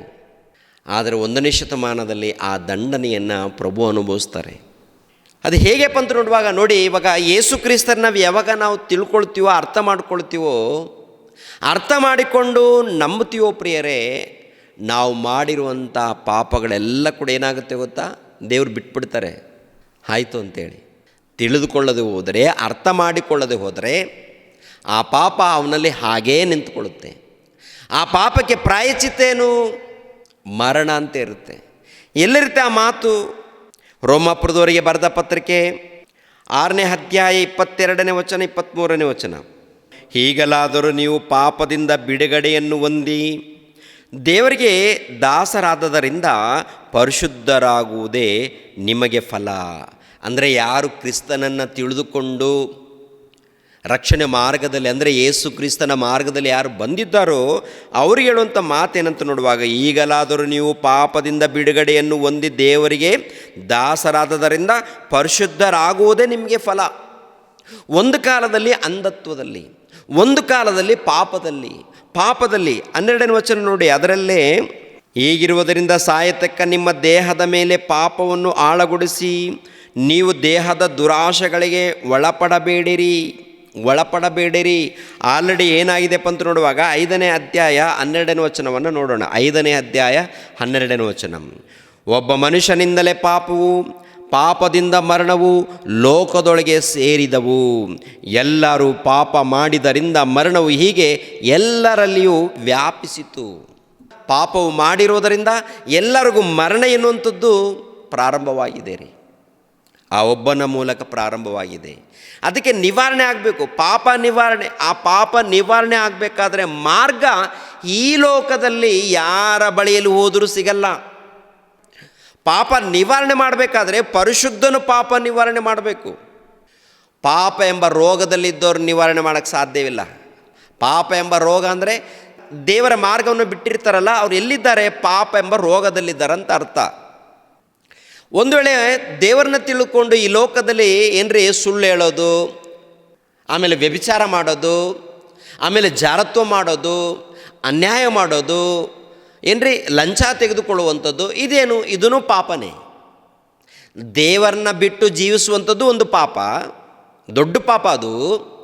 ಎರಡನೇದಾಗಿ ಒಂದು ವೇಳೆ ದೇವರನ್ನ ತಿಳಿದುಕೊಂಡಿದೀವಿ ಅಂತ ತಿಳ್ಕೊಳ್ಳಿ. ದೇವರನ್ನ ಅಂತಂದರೆ ಸೃಷ್ಟಿಕರ್ತನಾದಂಥ ಪರಮಾತ್ಮನನ್ನು, ದೈವಕುಮಾರನಾದಂಥ ಯೇಸು ಕ್ರಿಸ್ತನ ತಿಳಿದುಕೊಂಡಿದ್ದೀವಿ ಅಂತ ತಿಳ್ಕೊಳ್ಳಿ. ಅವರು ಒಂದು ವೇಳೆ ಸುಳ್ಳು ಮಾತುಗಳನ್ನು ಹೇಳಿದ್ರೆ ಏನಾಗ್ತಾರೆ? ಅವರು ಪಾಪಾತ್ಮರಾಗ್ತಾರೆ. ಜಾರತ್ವದಲ್ಲಿದ್ದರೆ ಏನಾಗ್ತಾರೆ? ಅವರು ಪಾಪಾತ್ಮರಾಗ್ತಾರೆ. ವ್ಯಭಿಚಾರ ಮಾಡಿದರೆ ಏನಾಗ್ತಾರೆ? ಕಾಮತ್ವದಲ್ಲಿದ್ದರೆ ಏನಾಗ್ತಾರೆ? ಅಂಧತ್ವದಲ್ಲಿ, ಅಂದರೆ ಪಾಪ ಎಂಬ ಸೈತಾನನ ಒಂದು ಅಂಧತ್ವದಲ್ಲಿ ಇದ್ದವರಾಗ್ತಾರೆ ಪ್ರಿಯರೇ. ಆದ್ದರಿಂದ ಈ ಲೋಕದಲ್ಲಿ ಯಾರನ್ನು ನೋಡಿದ್ರು ಕೂಡ ಯಾರನ್ನು ನೋಡಿದ್ರು ಅವರಲ್ಲಿ ಪರಿಶುದ್ಧತೆ ಇಲ್ಲ ರೀ. ಏನೋ ಸ್ವಲ್ಪ ನೀತಿ, ಏನೋ ಸ್ವಲ್ಪ ಅಕ್ಷರಗಳಿರ್ಬೋದು, ನೀತಿ ಮಾತುಗಳಿರ್ಬೋದು ಅಷ್ಟೇ. ಜೀವಿತದಲ್ಲಿ ಯಾವ ತಪ್ಪು ಮಾಡದೇ ಇರಬೇಕು, ಯಾವ ಸುಳ್ಳನ್ನು ಮಾತಾಡದೇ ಇರಬೇಕು, ನ್ಯಾಯವಾಗಿರಬೇಕು, ದೇವರನ್ನ ಅರ್ಥ ಮಾಡಿಕೊಂಡಿರಬೇಕು, ಪರಿಶುದ್ಧನಾಗಿರಬೇಕು. ಅಂಥ ಪರಿಶುದ್ಧರು ಯಾರಾದರೂ ಇದ್ದಾರಪ್ಪ ಅಂತ ನೋಡುವಾಗ ಅವರೇ ಶಕಪುರುಷನಾಗಿರುವಂಥ ಯೇಸು ಕ್ರಿಸ್ತರು ಮಾತ್ರ. ಈ ಲೋಕಕ್ಕೆ ಅವರ ಅವಶ್ಯಕತೆ ಬಹಳ ಇದೆ. ತುಂಬ ಜನ ಹೇಳ್ತಾರೆ, ತುಂಬ ಜನ ಯೇಸು ಕ್ರಿಸ್ತ ನಮಗೆ ಬೇಡ ಅಂತ ಹೇಳ್ತಾರೆ. ಯೇಸು ಕ್ರಿಸ್ತರು ಬೇಡ ಅಂದರೆ ಇವನಲ್ಲಿ ಸೈತಾನನು ತುಂಬಿ ತುಳುಕುತ್ತಾ ಇದ್ದಾನಂತ ಅರ್ಥ. ಆದ್ದರಿಂದ ಆಲೋಚನೆ ಮಾಡಿ, ಈ ಲೋಕದಲ್ಲಿ ಪ್ರತಿಯೊಬ್ಬರಲ್ಲಿ ಕೂಡ ಯಾವುದೊಂದು ರೀತಿಯಲ್ಲಿ ಪಾಪ ಇದೆ ರೀ. ಪಾಪ ನಿವಾರಣೆ ಮಾಡಬೇಕಾದ್ರೆ ಯೇಸು ಕ್ರಿಸ್ತರಿಗೆ ಮಾತ್ರ ಆ ಒಂದು ಅರ್ಹತೆ ಇದೆ ರೀ, ಆ ಒಂದು ಯೋಗ್ಯತೆ ಇದೆ ರೀ. ಅದಕ್ಕೆ ಆತನು ಬಂದು ಈ ಲೋಕದಲ್ಲಿ ನೀತಿವಂತನಾಗಿ, ಭಕ್ತನಾಗಿ, ಪರಿಶುದ್ಧನಾಗಿ, ಶ್ರೇಷ್ಠನಾಗಿ, ಉನ್ನತನಾಗಿ ಜೀವಿಸಿ ಬೋಧಿಸಿರೋ ಪ್ರಕಾರ ಎಲ್ಲರಿಗೋಸ್ಕರ ಪ್ರಾಣ ತ್ಯಾಗ ಮಾಡ್ತಾರೆ. ಅವ್ರು ಏನು ಬೋಧನೆ ಮಾಡಿದ್ದಾರೋ ಆ ಬೋಧನೆ ಪ್ರಕಾರ ಅವರು ಜೀವಿಸ್ತಾರೆ. ಅದೇ ಪ್ರಕಾರ ದೇವರ ಚಿತ್ತ ಏನಿದೆಯೋ ಅದರ ಪ್ರಕಾರ ಅವರು ಮರಣ ಹೊಂದುತ್ತಾರೆ. ನೋಡಿ ಒಂದ್ಸರಿ ರೋಮಾಪುರದವರಿಗೆ ಬರೆದ ಪತ್ರಿಕೆ 5ನೇ ಅಧ್ಯಾಯ 6ನೇ ವಚನ 7ನೇ ವಚನ. ನಾವು ಆಸಕ್ತರಾಗಿದ್ದಾಗಲೇ ಕ್ರಿಸ್ತನು ನೇಮಿತ ಕಾಲದಲ್ಲಿ ಭಕ್ತಿಹೀನರಿಗೋಸ್ಕರ ಪ್ರಾಣ ಕೊಟ್ಟನು. ನೀತಿವಂತನಿಗೋಸ್ಕರ ಯಾರಾದರೂ ಪ್ರಾಣ ಕೊಡುವುದು ಅಪರೂಪ. ಉಪಕಾರಿಗೋಸ್ಕರ ಪ್ರಾಣ ಕೊಡುವುದಕ್ಕೆ ಯಾವನಾದರೂ ಧೈರ್ಯ ಮಾಡಿದರೂ ಮಾಡ್ಯಾನು. ಆದರೆ ನಾವು ಪಾಪಿಗಳಾಗಿದ್ದಾಗಲೂ ಕ್ರಿಸ್ತನು ನಮಗೋಸ್ಕರ ಪ್ರಾಣ ಕೊಟ್ಟದರಲ್ಲಿ ದೇವರು ನಮ್ಮ ಮೇಲೆ ತನಗಿರುವ ಪ್ರೀತಿಯನ್ನು ಸಿದ್ಧಾಂತಪಡಿಸಿದ್ದಾನೆ. ಈಗ ನಾವು ಆತನ ರಕ್ತದಿಂದ ನೀತಿವಂತರಿರಲಾಗಿ ಆತನ ಮೂಲಕ ಬರುವ ಕೋಪಕ್ಕೆ ತಪ್ಪಿಸಿಕೊಳ್ಳುವುದು ಮತ್ತು ನಿಶ್ಚಯವಲ್ಲವೇ? ಗಮನಿಸಬೇಕು ಪ್ರಿಯರಾದ ದೇವರ ಮಕ್ಕಳಿರ. ಅಂದರೆ ಈ ಲೋಕದಲ್ಲಿ ಪಾಪದ ವ್ಯಾಮೋಹದಲ್ಲಿದ್ದರೆ ಖಂಡಿತವಾಗಿ ಮರಣದಂಡನೆ ಇದೆ ರೀ. ಅದಕ್ಕೆ 1ನೇ ಶತಮಾನದಲ್ಲಿ ಯೇಸು ಕ್ರಿಸ್ತರು ಬಂದು ಪರಿಶುದ್ಧನಾಗಿ ಜೀವಿಸಿ ಲೋಕದಲ್ಲಿ ಇದ್ದಂಥ ಪ್ರತಿಯೊಬ್ಬರಿಗೆ ರಕ್ಷಣೆ ಮಾರ್ಗವನ್ನು, ಪಾಪ ಕ್ಷಮಾಪಣೆಯ ಮಾರ್ಗವನ್ನು, ಪಾಪ ನಿವಾರಣೆಯ ಮಾರ್ಗವನ್ನು ಕಲ್ಪಿಸಿಕೊಡ್ತಾರೆ ಅವರು. ಇವಾಗ ಅವ್ರ ಮಾರ್ಗದಲ್ಲಿ ಬರಬೇಕು. ಅವ್ರ ಮಾರ್ಗದಲ್ಲಿ ಬಂದು ತಿಳಿದುಕೊಂಡಾಗ ಅವರಿಗೆ ರಕ್ಷಣೆ ಸಿಗುತ್ತೆ. ಈ ವಿಷಯವನ್ನು ತಿಳಿಸ್ಬೇಕು ಅಂತ ಹೇಳ್ತಾರೆ ಲೋಕಕ್ಕೆ. ಅದೇ ಯೇಸು ಕ್ರಿಸ್ತರ ಜನನ, ಯೇಸು ಕ್ರಿಸ್ತರ ಒಂದು ಮರಣ, ಯೇಸು ಕ್ರಿಸ್ತರ ಪುನರುತ್ಥಾನ. ಯಾತಕ್ಕಾಗಿ ಮರಣ ಹೊಂದಿದ್ದಾರೆ ಅವರು? ಲೋಕದ ಪಾಪಗಳ ನಿವಾರಣೆಗಾಗಿ. ಎಲ್ಲ ಜನರು ಪಾಪ ಮಾಡಿದಾರಲ್ಲ, ಪಾಪ ನಿವಾರಣೆ ಹೊಂದಬೇಕಾದರೆ ಇವರು ಮರಣ ಹೊಂದುತ್ತಾರೆ. ಈ ಲೋಕದಲ್ಲೇ ರಕ್ತವನ್ನು ಸುರಿಸ್ತಾರೆ, ಮರಣ ಹೊಂದುತ್ತಾರೆ. ನಮಗೆ ರಕ್ಷಣೆ ಹೇಗೆ ಬರುತ್ತೆ? ಆತನ ಜ್ಞಾನವನ್ನು ತಿಳಿದುಕೊಂಡು ಆತನ ಮಾರ್ಗದಲ್ಲಿ ಬಂದಾಗ, ಆತನ ವಾಕ್ಯಗಳನ್ನು ಅಂಗೀಕರಿಸಿದಾಗ, ಒಳಪಟ್ಟಾಗ, ವಿಧೇಯರಾದಾಗ, ಭಯ ಭಕ್ತಿಯಿಂದ ನಡ್ಕೊಂಡಾಗ ಪ್ರಿಯರಾದ ದೇವರ ಮಕ್ಕಳಿರ ಈ ರಕ್ಷಣೆ ಮಾರ್ಗ ನಮಗೆ ಸಿಗುತ್ತೆ ರೀ. ಕೊನೆ ತನಕ ನಾವು ಜೀವಿಸ್ಬೇಕು. ಅದಕ್ಕೆ ಈ ವಿಷಯದಲ್ಲಿ ಹೇಳ್ತಾರೆ, ಯೇಸು ಕ್ರಿಸ್ತರ ಜನನ, ಮರಣ, ಪುನರುತ್ಥಾನ ಇವೆಲ್ಲವನ್ನು ಬಿಡಿಸಿ ಹೇಳುವಂಥದ್ದೇ ಸುವಾರ್ತೆ ಅಂತ ಹೇಳ್ತಾರೆ. ಅಂದರೆ ಪಾಪ ಕ್ಷಮಾಪಣೆ ನಿಮಿತ್ತವಾಗಿ ಅವರು ಮರಣ ಹೊಂದಿದ್ದಾರೆ, ಮರಣ ಹೊಂದಿ ಸಮಾಧಿ ಮಾಡಲ್ಪಟ್ಟಿದ್ದಾರೆ, 3ನೇ ದಿನದಲ್ಲಿ ಎದ್ದು ಬಂದಿದ್ದಾರೆ. ಪಾಪ ಕ್ಷಮಾಪಣೆ ನಿಮಿತ್ತವಾಗಿ, ನಿವಾರಣೆಗಾಗಿ ಪಾಪ ನಿವಾರಣೆಗಾಗಿ ಮರಣ ಹೊಂದಿರುವಂಥ ಆತನು 3 ದಿನ ಇರ್ತಾರೆ, ಎದ್ದು ಬರ್ತಾರೆ, ಎದ್ದು ಬಂದು ಮಹಿಮೇಶ್ವರನ್ನು ಧರಿಸ್ಕೊಂಡು ಹೋಗ್ತಾರಲ್ವ. ಅದೇ ಪ್ರಕಾರ ನಿಮಗೂ ಕೂಡ ನಿತ್ಯ ಜೀವ ಇದೆ ಎಂದು ನೀವು ಸಾರಬೇಕಂತ ಹೇಳ್ತಾರೆ. ನಿಮಗೂ ಕೂಡ ನಿತ್ಯ ಜೀವ ಇದೆ. ಯೇಸು ಸ್ವಾಮಿ ತೋರಿಸ್ತಾರೆ. ಈ ಲೋಕದಲ್ಲಿ ಜೀವಿಸಿ ಮರಣ ಹೊಂದುತ್ತಾರೆ, ಸಮಾಧಿ ಮಾಡಲ್ಪಡ್ತಾರೆ, 3ನೇ ದಿನದಲ್ಲಿ ಎದ್ದು ಪರಲೋಕಕ್ಕೆ ಹೋಗ್ತಾರೆ. ಅದೇ ಪ್ರಕಾರ ನಾವು ಈ ಲೋಕದಲ್ಲಿ ಜೀವಿಸ್ತಾ ಇದ್ದೀವಿ, ಮರಣ ಹೊಂದುತ್ತೀವಿ, ಸಮಾಧಿ ಮಾಡಲ್ಪಡ್ತೀವಿ, ಆಮೇಲೆ ಪುನರುತ್ಥಾನ ಹೊಂದಿ ದೇವರ ಬಳಿಗೆ ಹೋಗಬೇಕಾದ್ರೆ ಏನು ಮಾಡಬೇಕಂತ ಹೇಳ್ತಾರೆ ನೋಡಿ. ಯೋಹಾನನು ಬರೆದ ಸುವಾರ್ತೆ 5ನೇ ಅಧ್ಯಾಯ 28ನೇ ವಚನವನ್ನು ನೋಡಿ ಪ್ರಿಯರೇ. ಅದಕ್ಕೆ ಆಶ್ಚರ್ಯ ಪಡಬೇಡಿರಿ, ಸಮಾಧಿಗಳಲ್ಲಿರುವವರೆಲ್ಲರೂ ಆತನ ಧ್ವನಿಯನ್ನು ಕೇಳಿ ಎದ್ದುವರೆಗೆ ಬರುವ ಕಾಲ ಬರುತ್ತದೆ. ಒಳ್ಳೆಯದನ್ನು ಮಾಡಿದವನಿಗೆ ಜೀವಕ್ಕಾಗಿ ಪುನರುತ್ಥಾನವಾಗುತ್ತೆ, ಕೆಟ್ಟದ್ದನ್ನು ನಡೆಸಿದವನಿಗೆ ತೀರ್ಪುಗಾಗಿ ಪುನರುತ್ಥಾನವಾಗುತ್ತೆ ಅಂತಾರೆ. ಕೆಟ್ಟದ್ದನ್ನು ಯಾರು ಮಾಡಿದ್ದಾರೆ? ಕೆಟ್ಟದ್ದನ್ನೆಂದರೆ ದೇವರನ್ನು ತಿಳಿದುಕೊಳ್ಳದೆ ಈ ಲೋಕದಲ್ಲಿ ಇಷ್ಟ ಬಂದಾಗಿ ಜೀವಿಸುವವರಿಗೂ, ಅದೇ ಪ್ರಕಾರ ಇನ್ನೊಂದು ಗುಂಪೇನೆಂದರೆ ದೇವರ ಮಾರ್ಗದಲ್ಲಿ ಬಂದು ಮತ್ತೆ ಕೆಟ್ಟದ್ದನ್ನು ಮಾಡಿರ್ತಾರೆ. ಇವರೆಲ್ಲರಿಗೂ ಪುನರುತ್ಥಾನ ಆಗುತ್ತೆ, ಶರೀರವನ್ನು ಧರಿಸ್ಕೊಂಡು ನಿತ್ಯ ಬೆಂಕಿಯ ಕೊಂಡಕ್ಕೆ ಹೋಗ್ತಾರೆ ಪ್ರಿಯರೇ, ನರಕಕ್ಕೆ ಹೋಗ್ತಾರೆ. ಈ ನರಕಕ್ಕೆ ಹೋಗೋದಕ್ಕೆ ಕಾರಣ ಏನಪ್ಪ ಅಂತ ನೋಡುವಾಗ ಪ್ರಿಯರ ದೇವರ ಮಕ್ಕಳಿರೋ ಒಂದೇ ಕಾರಣ, ದೇವರನ್ನು ಬಿಟ್ಟಿರುವಂಥದ್ದು, ದೇವರ ಒಂದು ವಾಕ್ಯಗಳನ್ನು ಅರ್ಥ ಮಾಡಿಕೊಳ್ಳದೆ ಜೀವಿಸಿರುವಂಥದ್ದು, ಅವಿಧೇಯರಾಗಿ ಜೀವಿಸಿರುವಂಥ ಇದೇ ಕಾರಣವಾಗುತ್ತೆ. ಅದಕ್ಕೆ ಅಪೊಸ್ತಲರು ಯೇಸುಕ್ರಿಸ್ತರ ಒಂದು ಜೀವಿತವನ್ನು, ಯೇಸುಕ್ರಿಸ್ತರ ಮರಣವನ್ನು, ಸಮಾಧಿಯನ್ನು, ಪುನರುತ್ಥಾನವನ್ನು ಅರ್ಥ ಮಾಡಿಕೊಂಡು ಸುವಾರ್ತೆ ಸಾರ್ತಾರೆ. ಅಂದರೆ ಯೆಹೂದ್ಯರಿಗೆ ಹೇಗೆ ಸುವಾರ್ತೆ ಸಾರಬೇಕು, ಅನ್ಯರಿಗೆ ಹೇಗೆ ಸುವಾರ್ತೆ ಸಾರಬೇಕು ಎನ್ನುವಂಥದ್ದು ಕೂಡ ಇರುತ್ತೆ ಪ್ರಿಯರೇ. ಇವಾಗ ಅಪೊಸ್ತಲರು ಅನ್ಯರ ಮಧ್ಯದಲ್ಲಿ, ಅಂದರೆ ಯೆಹೂದ್ಯರ ಮಧ್ಯದಲ್ಲಿ ಸುವಾರ್ತೆ ಮಾಡ್ತಾರೆ, ಹೌದಲ್ವ? ಅಪೊಸ್ತಲರು ಯಾರ ಮಧ್ಯೆ ಸುವಾರ್ತೆ ಮಾಡ್ತಾರೆ? ಯೆಹೂದ್ಯರು, ಇಸ್ರಾಯೇಲ್ ಜನಾಂಗದವರು ಇದ್ದಾರಲ್ಲ, ಇವರ ಮಧ್ಯದಲ್ಲಿ ಮೊಟ್ಟ ಮೊದಲು ಸುವಾರ್ತೆ ಪ್ರಾರಂಭ ಮಾಡ್ತಾರೆ. ಅಪೊಸ್ತಲರು ಸುವಾರ್ತೆ ಮಾಡಿರುವುದರಿಂದ ಒಂದೇ ಒಂದು ದಿನದಲ್ಲಿ 3,000 ಜನ ಯೇಸುಕ್ರಿಸ್ತರ ಸಭೆಯಲ್ಲಿ ಸೇರಿಸಲ್ಪಡ್ತಾರೆ. ಇವಾಗ ಅಪೊಸ್ತಲರು ಇಸ್ರಾಯೇಲರ ಬಳಿಯಲ್ಲಿ ಸುವಾರ್ತೆ ಮಾಡಿದ್ದಾರೆ ಅಂದರೆ ಯಾವುದನ್ನು ಆಧಾರ ಮಾಡಿಕೊಂಡು ಸುವಾರ್ತೆ ಮಾಡಿದ್ದಾರೆ? ಧರ್ಮಶಾಸ್ತ್ರವನ್ನು ಆಧಾರ ಮಾಡಿಕೊಂಡು ಯೇಸುಕ್ರಿಸ್ತರೇ ದೈವಕುಮಾರನು, ಯೇಸುಕ್ರಿಸ್ತನೇ ಲೋಕರಕ್ಷಕನು, ಪಾಪ ವಿಮೋಚಕನು, ಈತನ ಮೂಲಕನೇ ರಕ್ಷಣೆ ಇದೆ, ಈತನ ಮೂಲಕನೇ ರಕ್ಷಣೆ ಇದೆ ಅಂತ ಪದೇ ಪದೇ ಹೇಳ್ತಾರೆ ಪ್ರಿಯರೇ. ಯಾರ ಮೂಲಕ ರಕ್ಷಣೆ ಇದೆ ಅಂತ? ಯೇಸುಕ್ರಿಸ್ತರ ಮೂಲಕ. ಆ ಯೇಸುಕ್ರಿಸ್ತರನ್ನೇ ನೀವೇನು ಮಾಡಿದ್ದೀರಾ? ಸಿಲುಬೆಗೆ ಹಾಕಿದ್ದೀರಾ, ಸಾಯಿಸಿದ್ದೀರಾ. ಆತನನ್ನು ದೇವರೇನು ಮಾಡಿದ್ದಾರೆ? ಎಬ್ಬಿಸಿದ್ದಾನೆ. ದೇವರು ಎಬ್ಬಿಸಿದ್ದಾನೆ, ಪುನರುತ್ಥಾನ ಕೊಟ್ಟಿದ್ದಾನೆ ಆತನಿಗೆ. ಇವಾಗ ಆತನ ಮೂಲಕನೇ ನಿಮಗೆ ರಕ್ಷಣೆ, ಇಲ್ಲದೆ ಹೋದರೆ ರಕ್ಷಣೆ ಇಲ್ಲ. ಅದಕ್ಕೆ ಆತನ ಒಂದು ಜನನವನ್ನು ಕುರಿತು, ಆತನ ಒಂದು ಮರಣವನ್ನು ಕುರಿತು, ಆತನ ಒಂದು ಸಮಾಧಿಯನ್ನು ಕುರಿತು, ಆತನ ಪುನರುತ್ಥಾನವನ್ನು ಕುರಿತು ಇಸ್ರಾಯೇಲರಿಗೆ ಅರ್ಥ ಆಗುವಂಥ ರೀತಿಯಲ್ಲಿ ಹೇಳ್ತಾರೆ. ಅನ್ಯರ ಮಧ್ಯದಲ್ಲಿ ಸುವಾರ್ತೆ ಸಾರಬೇಕಾದರೆ ಮೊಟ್ಟ ಮೊದಲು ತಂದೆಯಾದ ದೇವರ ಬಗ್ಗೆ, ಆಮೇಲೆ ಮನುಷ್ಯನ ಜನನ ಬಗ್ಗೆ, ಅನ್ಯರ ಬಗ್ಗೆ ಮಾತಾಡುವಾಗ ಅಪೊಸ್ತಲನಾಗಿರುವಂಥ ಪೌಲನು ಅನ್ಯರ ಬಳಿಯಲ್ಲಿ ಸುವಾರ್ತೆ ಮಾಡ್ತಾರಲ್ಲ, ಅನ್ಯರ ಬಳಿಯಲ್ಲಿ ಸುವಾರ್ತೆ ಹೇಗೆ ಮಾಡ್ತಾರೆ ಅವರು? ಮೊಟ್ಟ ಮೊದಲು ತಂದೆಯಾದ ದೇವ್ರ ಬಗ್ಗೆ ಪರಿಚಯ ಮಾಡ್ತಾರೆ. ತಂದೆಯಾದ ದೇವ್ರ ಬಗ್ಗೆ ಪರಿಚಯ ಮಾಡ್ತಾರೆ, ಅಲ್ಲಿರುವಂಥ ಸ್ಥಿತಿಗತಿಗಳನ್ನು ಅರ್ಥ ಮಾಡಿಕೊಳ್ತಾರೆ. ಅರ್ಥ ಮಾಡಿಕೊಂಡು ಅವರಿಗೆ ಅರ್ಥ ಆಗುವಂಥ ರೀತಿಯಲ್ಲಿ ಸುವಾರ್ತೆ ಮಾಡ್ತಾರೆ ಅವರು. ಅಪೊಸ್ತಲರು ಅವ್ರಿಗೆ ಏನು ಗೊತ್ತಿದೆಯೋ, ಅವ್ರಿಗೆ ಯಾವ ರೀತಿ ದೇವರು ಸಹಾಯ ಮಾಡಿದ್ದಾರೋ ಆ ರೀತಿ ಸುವಾರ್ತೆ ಮಾಡ್ತಾರೆ. ಈಗಿನ ಕಾಲದಲ್ಲಿ ಸುವಾರ್ತೆ ಹೇಗೆ ನಡೀತಾ ಇದೆ? ವಾಕ್ಯದ ಪ್ರಕಾರ ಸುವಾರ್ತೆ ನಡೀತಾ ಇದೆಯಾ? ವಾಕ್ಯದ ಪ್ರಕಾರ ಸುವಾರ್ತೆ ನಡಿಬೇಕು. ವಾಕ್ಯದ ಪ್ರಕಾರ ಸುವಾರ್ತೆ ಅಂದರೆ ಆದಿಕಾಂಡ ಮೊದಲುಗೊಂಡು ಪ್ರಕಟಣೆ ಗ್ರಂಥದವರೆಗೆ ವಾಕ್ಯಗಳನ್ನು ಓದಬೇಕು, ಅರ್ಥ ಮಾಡಿಕೊಳ್ಬೇಕು.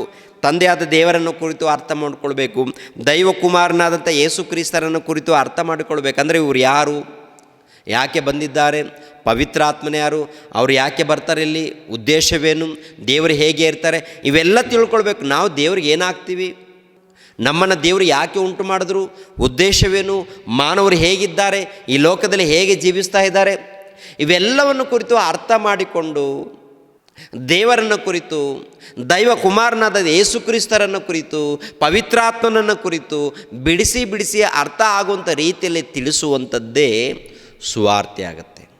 ಸುವಾರ್ತೆ ಅಂದರೆ ಯೇಸುಕ್ರಿಸ್ತರು ಈ ಲೋಕಕ್ಕೆ ಬಂದರು, ದೇವರ ಚಿತ್ತವನ್ನು ನೆರವೇರಿಸಿದ್ರು. ಲೋಕದಲ್ಲಿದ್ದಂಥ ಮಾನವರ ಒಂದು ರಕ್ಷಣೆಗಾಗಿ ಮರಣ ಹೊಂದಿದ್ರು, ಸಮಾಧಿ ಮಾಡಲ್ಪಟ್ಟರು, ಪುನರುತ್ಥಾನ ಹೊಂದಿದರು. ಪುನರುತ್ಥಾನ ಹೊಂದಿ ಪರಲೋಕಕ್ಕೆ ಹೋದರು. ಅದೇ ಪ್ರಕಾರ ನಿಮಗೂ ಕೂಡ ಪುನರುತ್ಥಾನ ಇದೆ, ನಿಮಗೂ ಕೂಡ ಮೋಕ್ಷ ಇದೆ, ನಿಮಗೂ ಕೂಡ ನಿತ್ಯ ಜೀವ ಇದೆ, ನಮ್ಮೆಲ್ಲರಿಗೂ ನಿತ್ಯ ಜೀವ ಇದೆ. ಅಂದರೆ ವಾಕ್ಯದ ಪ್ರಕಾರ ಜೀವಿಸಿದಾಗ ನಿಮಗೂ ನಮಗೂ ಸರ್ವ ಮಾನವರಿಗೂ ಏನಿದೆ ಹೇಳಿ? ನಿತ್ಯ ಜೀವ ಇದೆ. ಅಂದರೆ ಯಾರು ನಂಬುತ್ತಾರೋ, ಯಾರು ನಂಬಿ ವಿಧೇಯರಾಗಿ ವಾಕ್ಯದ ಪ್ರಕಾರ ಯಾರು ನಡೀತಾರೋ ಅವರೆಲ್ಲರಿಗೆ ನಿತ್ಯ ಜೀವ ಇದೆ ಎಂದು ಬೋಧಿಸಬೇಕು. ವಾಕ್ಯದ ಪ್ರಕಾರ ಯಾರು ಜೀವಿಸ್ತಾರೋ ಅವರಿಗೆ ರಕ್ಷಣೆ ಆಗುತ್ತೆ. ವಾಕ್ಯವನ್ನು ಬಿಟ್ಟು ಇಷ್ಟ ಬಂದಾಗ ಯಾರು ಲೋಕದಲ್ಲಿ ತಿರುಗಾಡ್ತಾರೋ ಅವರಿಗೆ ದಂಡನೆ ಇದೆ.